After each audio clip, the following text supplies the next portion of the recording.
ನಿಖಿಲ್ ಕುಮಾರಸ್ವಾಮಿ ವಿರುದ್ಧ ಸಿಡಿದಿದ್ದಾರೆ ಕೆಸಿ ನಾರಾಯಣಗೌಡ. ಮಂಡ್ಯದಲ್ಲಿ ಮಾಜಿ ಸಚಿವ ಕೆಸಿ ನಾರಾಯಣಗೌಡ ಆಕ್ರೋಶವನ್ನ ವ್ಯಕ್ತಪಡಿಸಿದ್ದಾರೆ.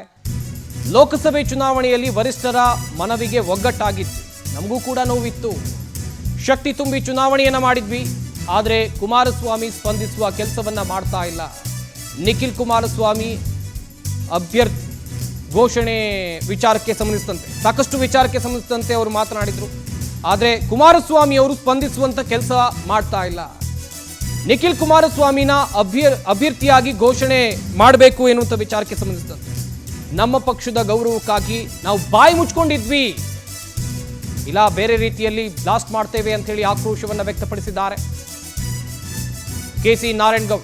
ನಿಖಿಲ್ ಕುಮಾರಸ್ವಾಮಿ ಅವರ ವಿರುದ್ಧ ಆಕ್ರೋಶವನ್ನ ವ್ಯಕ್ತಪಡಿಸಿರುವಂಥದ್ದು.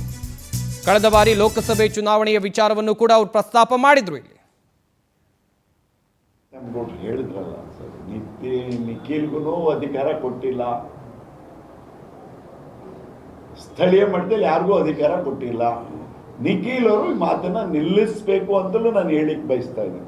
ನಾವೇನಾರ ಬಾಯಿ ಬಿಚ್ಚಿದ್ರೆ ನಮ್ಮ ರಾಜ್ಯ ಅಧ್ಯಕ್ಷರು ಕರಿಬಹುದು, ಇವರು ನಮ್ಮ ಪ್ರೀತಮ್ ಗೌಡ್ರು ಕರಿಬಹುದು, ಯಾಕಪ್ಪ ಈಗ ಮಾತಾಡಿದೆ ಎಂಬುದು ಅದನ್ನ ಒಂದು ಇದಕ್ಕಾಗಿ ನಮ್ಮ ಪಕ್ಷದ ಗೌರವಕ್ಕಾಗಿ ನಾವು ಗೌರವದಿಂದ ಇದ್ದೀವಿ.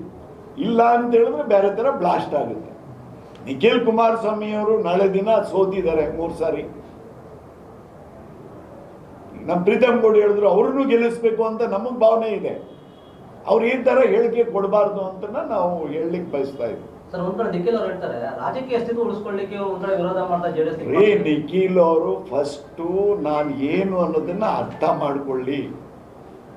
ನಾನು ಎಲ್ಲಿಂದ ಬಂದಿದ್ದೀನಿ, ದೇವೇಗೌಡರು ಕಂಪೇರ್ ಮಾಡೋಕ್ಕಾಗಲ್ಲ. ದೇವೇಗೌಡರಿಗೆ ನಮ್ಗೆ ಗೌರವ ಇದೆ, ಕುಮಾರಣ್ಣವ್ರ ಬಗ್ಗೆ ನಮ್ಗೆ ಗೌರವ ಇದೆ. ಅವ್ರಿಗಿಂತ ಹೆಚ್ಚಿನ ಮಟ್ಟದಲ್ಲಿ ಮಾತಾಡೋಕೆ ಹೋಗ್ತಾರೆ ಅನ್ನೋದನ್ನ ತಾವು ಗಮನಿಸ್ಬೇಕಾಗ್ತದೆ. ನಿಖಿಲ್ ಅವ್ರೇನು ನನ್ನ ಬಗ್ಗೆ ಅಥವಾ ಈ ಲೀಡರ್ಗಳ ಬಗ್ಗೆ ಮಾತಾಡ್ಬೇಕಾದ್ರೆ ಒಂದು ಜಿಲ್ಲಾಧ್ಯಕ್ಷರಾಗಿದ್ರ, ಜಿಲ್ಲಾ ಪಂಚಾಯತಿಲಿ ಆಗಿದ್ರ, ತಾಲೂಕ್ ಪಂಚಾಯತಿಲಿ ಏನಾರು ಆಗಿದ್ದಾರ, ಸ್ಥಳೀಯರ ಬಗ್ಗೆ ಮಾತಾಡಬಾರ್ದು. ಅಸ್ತಿತ್ವ ಏನು, ಅಸ್ತಿತ್ವ ಉಳಿಸ್ಕೊಳ್ಳೋಕೆ